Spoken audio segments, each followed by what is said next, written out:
Vladimir Poutine vient de violer le droit international. Pour faire un exemple d'un soldat ukrainien. Vous voyez, un tribunal russe vient de condamner un soldat britannique et ukrainien à 13 ans de prison de haute sécurité. Ils ont refusé de le traiter comme un prisonnier de guerre, mais l'ont plutôt qualifié de mercenaire. Poutine pensait que c'était une démonstration de force. En réalité, c'était une énorme erreur stratégique. Et cela se retourne contre lui. Mais l'essentiel, c'est la réaction britannique. Ce n'était pas une lettre diplomatique, mais la livraison de missiles à l'Ukraine pour détruire des cibles russes clés. Le Kremlin voulait humilier le Royaume-Uni. Au lieu de cela, ils se sont réveillés en voyant de la fumée s'élever au-dessus de l'une de leurs raffineries les plus importantes. Alors, regardons ce karma. Il y a quelques jours, un tribunal russe a condamné un Britannique à 13 ans de camp de haute sécurité pour avoir combattu comme mercenaire pour l'Ukraine. L'argument juridique russe pour cette condamnation était qu'il recevait 500 par mois du gouvernement ukrainien. Poutine a oublié que les pays paient aussi leurs propres soldats, pas seulement les mercenaires. De plus, s'il voulait vraiment de l'argent, il aurait pu gagner bien plus que 500 par mois en restant au Royaume-Uni.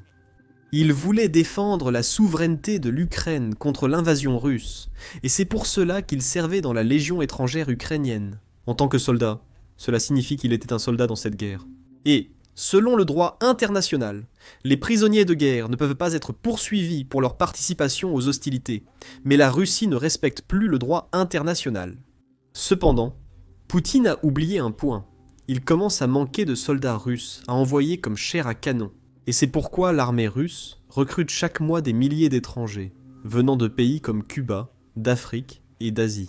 Selon le précédent établi par Poutine, ces soldats étrangers seraient vus non comme prisonniers de guerre, mais comme mercenaires.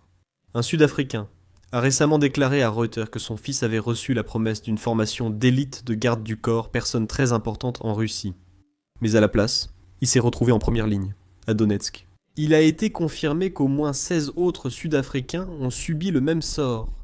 La pénurie de main-d'œuvre en Russie est devenue si grave qu'ils arnaquent littéralement des étrangers pour les utiliser comme chair à canon. Mais maintenant, cela provoque une crise diplomatique internationale. Regardez.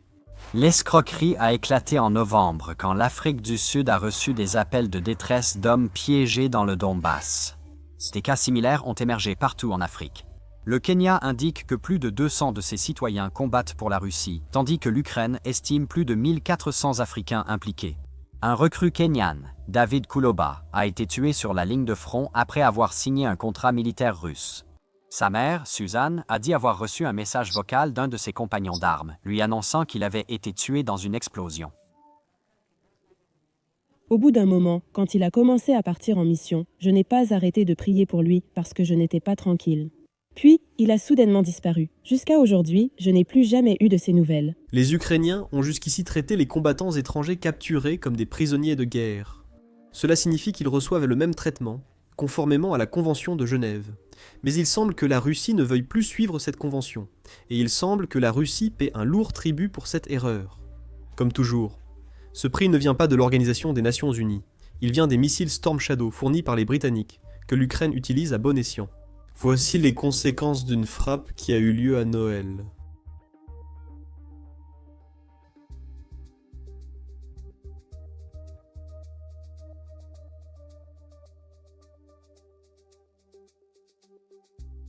Après la diffusion de ces extraits, les Ukrainiens ont confirmé avoir utilisé des missiles britanniques pour frapper une grande raffinerie en Russie. La raffinerie Nochex, fournisseur clé du sud de la Russie, joue un rôle majeur dans le soutien à l'armée.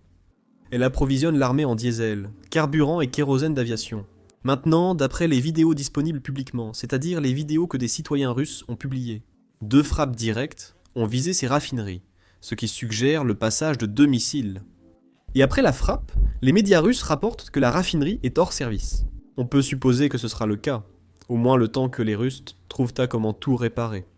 Maintenant, ici, nous avons un autre angle de la frappe. Maintenant, le même jour, l'Ukraine a également frappé l'usine de traitement de gaz d'Orenbourg en Russie. C'était autrefois le plus grand complexe gazier de Russie, mais je suppose qu'il ne détient plus ce titre désormais. L'usine est située à environ 800 km des frontières ukrainiennes. Si vous comptez depuis la ligne de front, c'est encore plus loin. Mais cela reste essentiel pour l'armée russe et l'économie.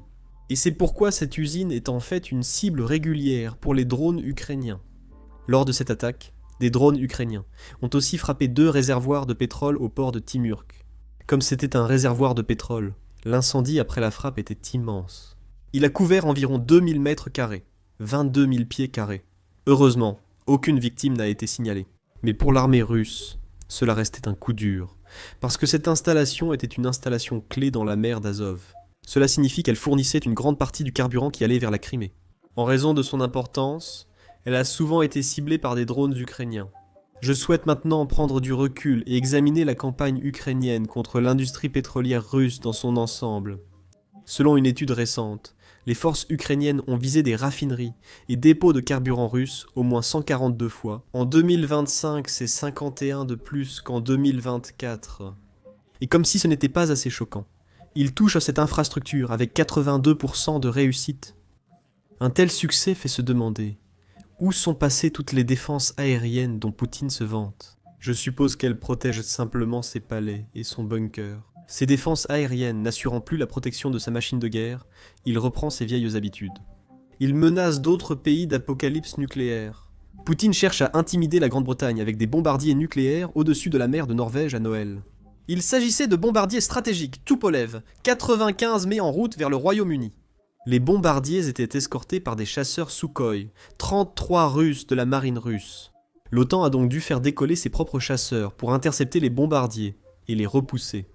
La Russie prétend qu'il ne s'agissait que d'un exercice, mais c'était en réalité une démonstration de force nucléaire. Il voulait effrayer le public britannique pour qu'il ne soutienne pas l'Ukraine, ni l'usage des Storm Shadow britanniques en Russie. Eh bien, devinez quoi ? Alors que la Russie tentait d'intimider le monde, les forces ukrainiennes se préparaient déjà pour le second round le 26 décembre. Le lendemain, les forces de système sans pilote ukrainiennes ont déclaré avoir frappé plusieurs cibles russes et des zones temporairement occupées.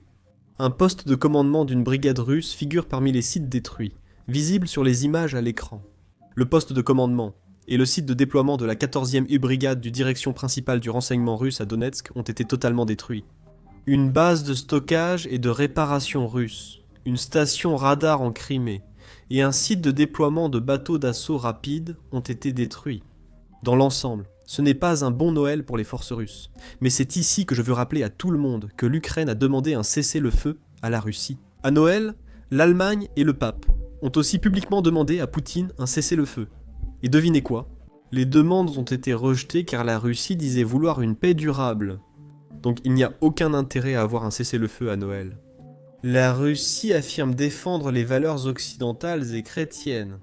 Essayez de comprendre, mais c'est tout ce que j'ai pour vous.